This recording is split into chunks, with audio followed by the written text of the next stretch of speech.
जय हिंद दोस्तों। आज से हम लोग ज्योग्राफी की एनसीईआरटी स्टार्ट करेंगे।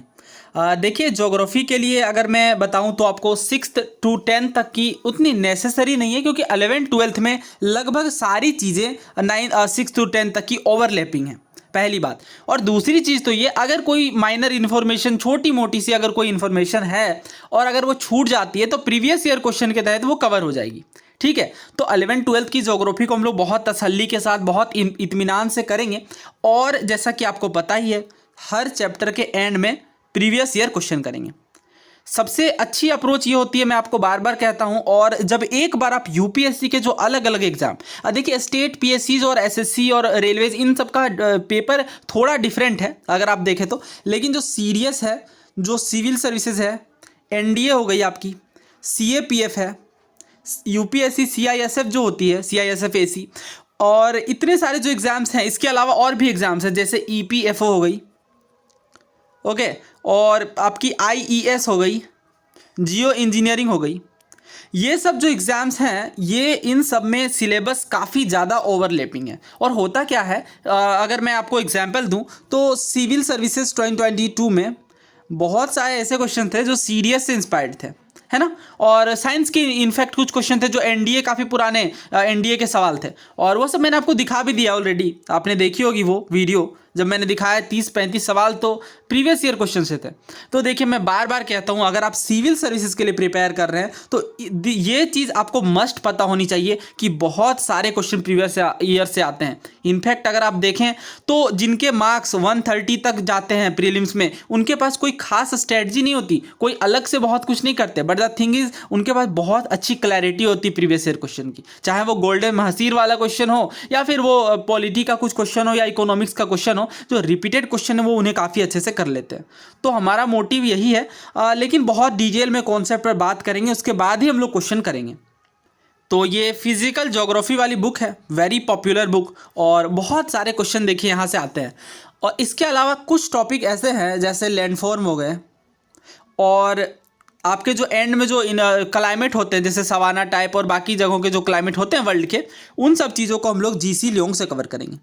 ठीक है, 2-4 चैप्टर ही जीसी लियोंग के इंपॉर्टेंट है, वो मैं आपको बता दूंगा। और इसी तरह से हम लोग आर्ट एंड कल्चर के लिए करेंगे। देखिए, हिस्ट्री जब हम लोग पढ़ते हैं तो आर्ट एंड कल्चर की कुछ चीज़ें आती हैं, बट अभी मैं उसके लिए क्या करूँगा, जैसे जो नितिन सिंह आने वाली बुक है उनमें से temple architecture, painting, dance form, GI tag वाले कुछ, ये सब चीज़ें हम लोग कवर कर लेंगे। ओके, तो इस तरह से हमारी स्ट्रेटजी होगी, किसी भी किताब को बाय हार्ट फॉलो करने के बजाय सिलेबस को बाय हार्ट फॉलो करेंगे और सिलेबस के अकॉर्डिंग चलेंगे।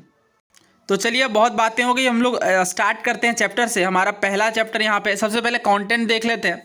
तो हमें यूनिट के आधार पर डिवाइडेड है हमारी ये बुक। पहली यूनिट है एज अ डिसिप्लिन ज्योग्राफी को देखेंगे। डिसिप्लिन का मतलब है कि आप किस तरह से उसे टॉपिक वाइज डिवाइड करेंगे। जैसे होता है ना, हायर स्टडीज़ के लिए आपको कोई एक टॉपिक चुननी पड़ती है, एक डिसिप्लिन चुनना पड़ता है। और दूसरे में देखिए अर्थ के विषय में पढ़ेंगे, ये काफ़ी इंपॉर्टेंट चैप्टर है, काफ़ी इंटरेस्टिंग भी है। लैंडफॉर्म के बारे में जानेंगे जब हम लोग रॉक्स मिनरल्स देखेंगे। जियोमॉर्फिक प्रोसेस यानी भूगर्भिक जो प्रक्रियाएं होती है ज़मीन के अंदर जो चलती है। उसके बाद लैंडफॉर्म समझेंगे, उसको इवोल्यूशन कैसे हुआ लैंडफॉर्म का, वो देखेंगे।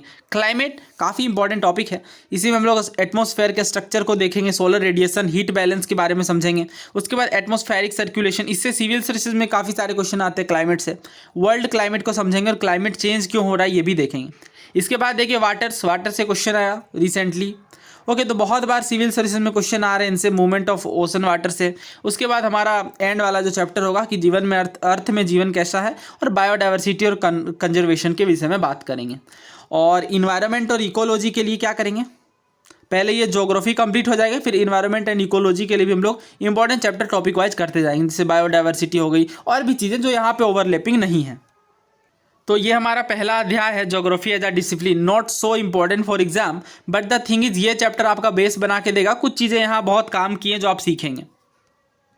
दोस्तों, ज्योग्राफी को हिंदी में कहते हैं भूगोल, यानी पृथ्वी के विषय में अध्ययन ही ज्योग्राफी कहलाता है। तो बहुत सारे फिनोमेना ज्योग्राफिकल नेचर के हमें ऑलरेडी पता है। और ज्योग्राफी पढ़ना क्यों जरूरी है, देखिए हम लोग पृथ्वी में रहते हैं, पृथ्वी के अलग अलग जगहों के अलग अलग नेचर को समझने के लिए ज्योग्राफी एक अहम भूमिका निभाता है। चाहे आप बात कर लें अर्थक्वेक की, चाहे आप बात कर लें लैंडस्लाइड की, इनफैक्ट जो हमारे डिजास्टर होते हैं उन्हें भी मैनेज करने में ज्योग्राफी की समझ काफ़ी मदद करती है। इसके अतिरिक्त अगर आपको ज्योग्राफी की अच्छी समझ है तो अपने देश को, अपने क्षेत्र क्षेत्र को बेहतर तरीके से जान पाएंगे, आप समझ पाएंगे कि किस क्षेत्र में किस तरह की क्लाइमेट है और किस तरह के लोग अपने जीवन को एडेप्ट करते गए हैं उस सिचुएशन के according.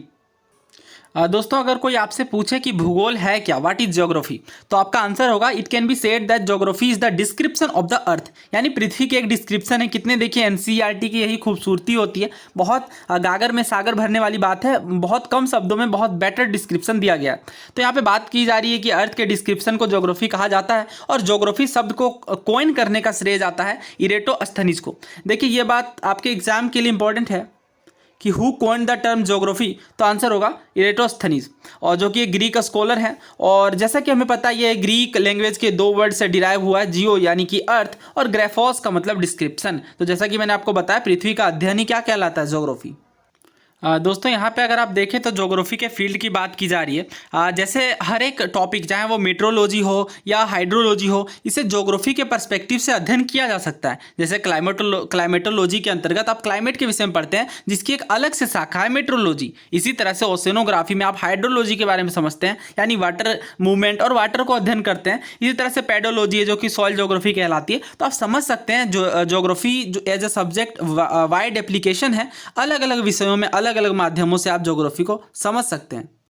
Geography as a discipline अगर आप देखें तो 3 सेट ऑफ क्वेश्चन से डील करती है। पहली चीज़ तो ये कुछ क्वेश्चन ऐसे होंगे जो identification of the pattern of natural and cultural feature से संबंधित होंगे, यानी पृथ्वी की सतह पर जो अलग अलग नेचुरल और कल्चरल फीचर देखने को मिलते हैं, इनमें क्या पैटर्न आइडेंटिफाई होता है। और इस तरह का सेट ऑफ क्वेश्चन होगा क्या, व्हाट, और ये बताएगा कि जो अलग अलग नेचुरल और कल्चरल फीचर हैं वो किस तरह से क्या है, मतलब बेसिकली ये डील करेगा आइडेंटिफिकेशन ऑफ द पैटर्न्स के ऊपर।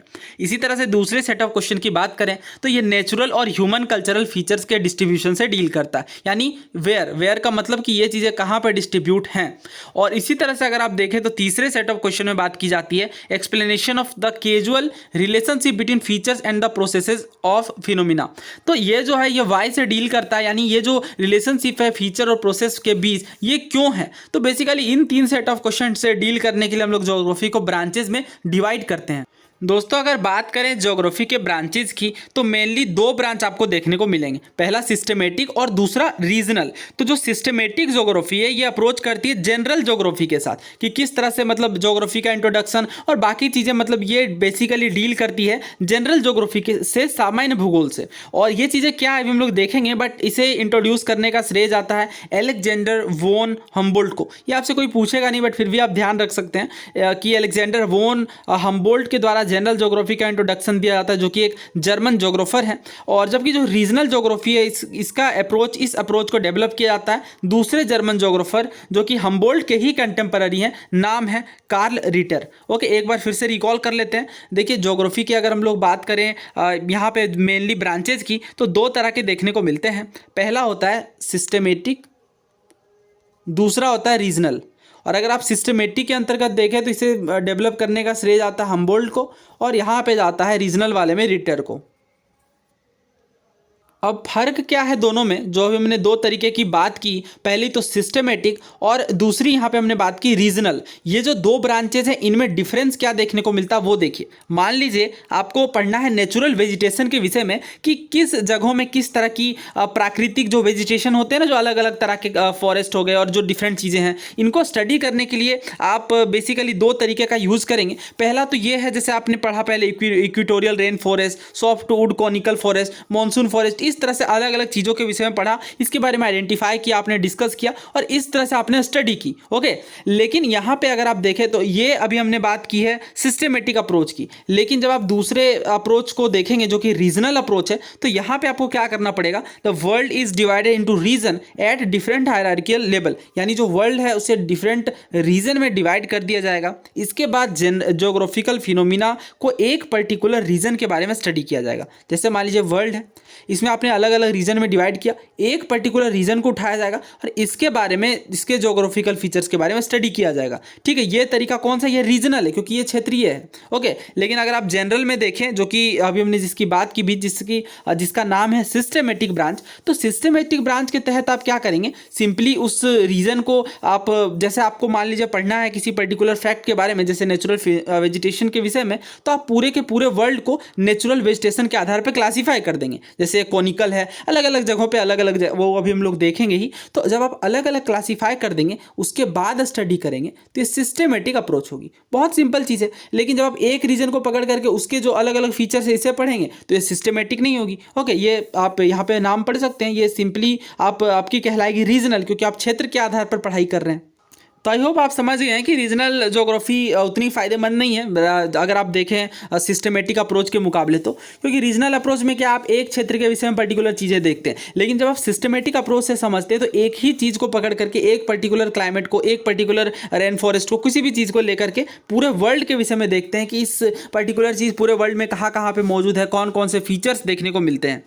और अगर सिस्टमेटिक अप्रोच की बात करें तो ऑफकोर्स हम लोग भी पढ़ाई यहाँ पे करेंगे सिस्टमेटिक अप्रोच के अकॉर्डिंग। तो पहला आएगा फिजिकल ज्योग्राफी। फिजिकल ज्योग्राफी अभी हम लोग जिस बुक की बात कर रहे हैं ये फिजिकल ज्योग्राफी ही है, और यहाँ पे भी कुछ कैटेगरीज हैं। जैसे पहला है जियोमॉर्फोलॉजी। जियोमॉर्फोलॉजी में हम लोग क्या पढ़ेंगे? जियोमॉर्फोलॉजी में हम लोग पढ़ेंगे लैंडफॉर्म्स के बारे में, किस तरह से इवॉल्व हुए हैं, रॉक्स और बाकी चीज़ें देखेंगे। ठीक है, तो ये आपको ध्यान रखना है कि हम लोग जब बात करेंगे यहाँ पे लैंडफॉर्म्स के बारे में, अलग अलग जगहों में अलग अलग तरह के लैंडफॉर्म्स देखेंगे, तो आपको समझ जाना है कि हम लोग जियोमॉर्फोलॉजी के तहत अध्ययन कर रहे हैं। और क्लाइमेटोलॉजी नाम से ही स्पष्ट है, जब हम लोग एटमॉस्फेयर के स्ट्रक्चर के बारे में पढ़ेंगे, वेदर किस तरह से काम करता है, वेदर के एलिमेंट्स को समझेंगे, क्लाइमेटिक टाइप्स क्या है, अलग अलग जगहों में अलग अलग क्लाइमेट्स क्यों देखने को मिलते हैं, किस क्षेत्र में किस तरह का क्लाइमेट देखने को मिलता है, इन चीज़ों का अध्ययन हम लोग करेंगे क्लाइमेटोलॉजी के तहत।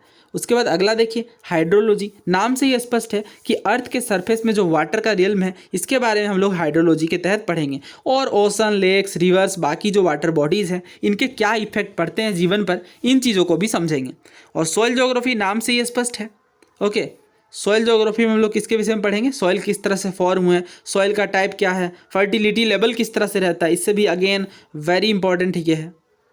बहुत बार आपको पूछ लिया जाता है कि बताइए रेगुर सॉइल में क्या पाया जाता है, इस तरह के क्वेश्चंस। तो ये तो हमारी 11th क्लास की ज्योग्राफी में कवर हो जाएगी। 12th क्लास की ज्योग्राफी में हम लोग देखेंगे ह्यूमन ज्योग्राफी के बारे में। ह्यूमन ज्योग्राफी रिलेटिवली आपको कम मजा आएगा, बट द थिंग इज़ ये भी बहुत इंपॉर्टेंट है, और अगर आप पॉपुलेशन और बाकी चैप्टर पढ़ेंगे तो बहुत इंटरेस्टिंग ही आपको लगेगा। और यहाँ पे अगर आप देखें तो सोशल या कल्चरल ज्योग्राफी है, जिसमें हम लोग स्पेशल डायनेमिक्स के विषय में समझेंगे कि कौन कौन से कल्चरल एलिमेंट है जो कि हमारी सोसाइटी को कंट्रीब्यूट करते हैं।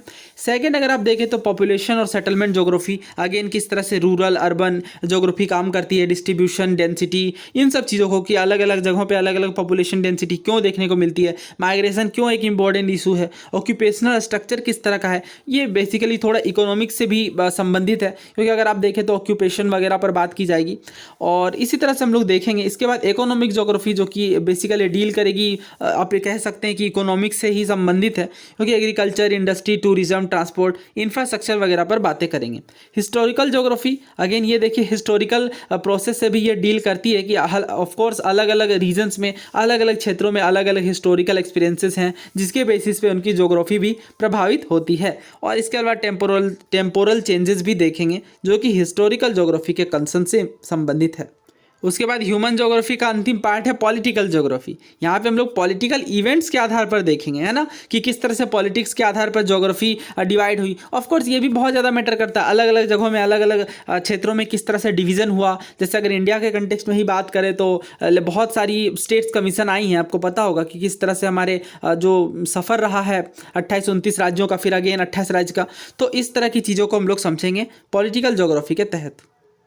बायोज्योग्राफी की बात करें तो फिजिकल ज्योग्राफी और ह्यूमन ज्योग्राफी के इंटरेक्शन से बायोज्योग्राफी डेवलप होगी, और बायोज्योग्राफी को भी अगेन डिवाइड कर दिया गया। प्लांट ज्योग्राफी जिसमें हम लोग नेचुरल वेजिटेशन के विषय में समझेंगे, फिर जू ज्योग्राफी जिसमें हम लोग ज्योग्राफिकल कैरेक्टरिस्टिक को एनिमल्स और बाकी हैबिटेट्स के संबंध में समझेंगे। उसके बाद इकोसिस्टम या इकोलॉजी की बात करेंगे, जो कि अलग अलग स्पीसीज़ के अलग अलग आवास स्थल हैं, अलग अलग कैरेक्टरिस्टिक है। उसके बाद अंत में बात करेंगे इन्वायरमेंटल ज्योग्राफी की। तो अभी आपको कन्फ्यूज नहीं होना कि ये इतने टाइप कहाँ से आ गए। बेसिकली जब पढ़ेंगे तो बहुत आसान लगेगी ये चीज़ें हमें, और ये बस इसे का डिवीज़न है, इसका नाम कर दिया गया ताकि चीज़ें आसानी से समझी जा सकें।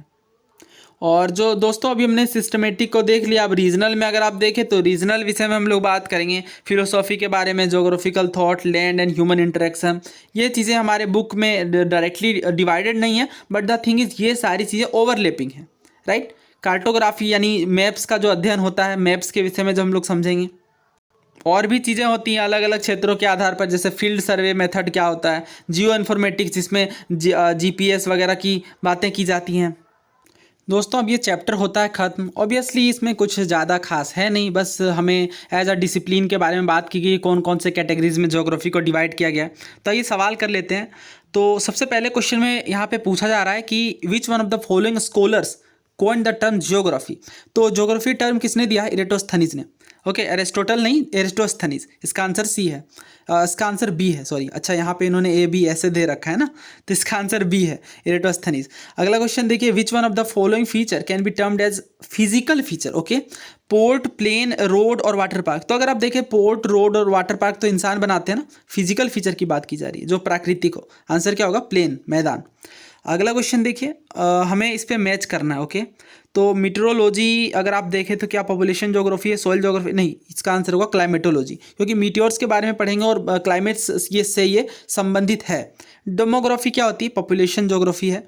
सोशोलॉजी तो सोशल ज्योग्राफी है, और pedology of course soil geography. तो आंसर क्या बनेगा फिर? सी ए। ओके, तो यहाँ पे अगर मैं देखूँ 1 किसके साथ मैच हो रहा है? सी के साथ। ओके, इसके बाद अच्छा एक ही ऑप्शन में ना, तो बहुत ईजी है ऑप्शन फिर तो। इसका आंसर आएगा ऑप्शन डी। ओके, मीटरोलॉजी है क्लाइमेटोलॉजी, डेमोग्राफी पॉपुलेशन ज्योग्राफी, और इसी तरह से सोशोलॉजी सोशल ज्योग्राफी, और पेडोलॉजी है सॉइल ज्योग्राफी। अगले में पूछा जा रहा है कि कौन सा कोज इफेक्ट रिलेशनशिप से संबंधित है। तो हमने देखा ये इसका आंसर वाई आएगा, क्योंकि वाई का मतलब ये है कि कोज रिलेशन, यानी किसी चीज़ किसी पर्टिकुलर ज्योग्राफिकल फीचर का क्या फ़र्क पड़ेगा। ओके, तो ये क्यों से डील करेगा। अगला देखिए, पूछा जा रहा है टेम्पोरल सिंथेसिस का अटेम्प्ट है। तो देखिए इसका आंसर हिस्ट्री आएगा। टेम्पोरल का मतलब क्या होता है? सांसारिक, है ना, अपोजिट टू स्पिरिचुअल। तो इसका आंसर आएगा हिस्ट्री, क्योंकि टेम्पोरल सिंथेसिस क्या क्या सोसाइटी में चेंजेस देखने को मिले, ये बेसिकली हिस्ट्री के साथ डील करता है। तो आंसर आएगा ऑप्शन डी। तो दोस्तों इससे तो यूपीएससी और डिफरेंट एग्जाम में कुछ खास क्वेश्चन आए नहीं, अगर आए होंगे तो हम लोग कवर कर लेंगे। बट द थिंग इज़ ये चैप्टर समझना इंपॉर्टेंट था, क्योंकि बहुत सारी यहाँ पे क्लासिफिकेशन हमने देखी। क्योंकि आपको पता होना चाहिए ना कि हम लोग कौन से क्लाइमेटोलॉजी पढ़ रहे हैं या कौन सा सेक्शन पढ़ रहे हैं, इससे आपको काफ़ी कुछ आइडिया मिलेगा।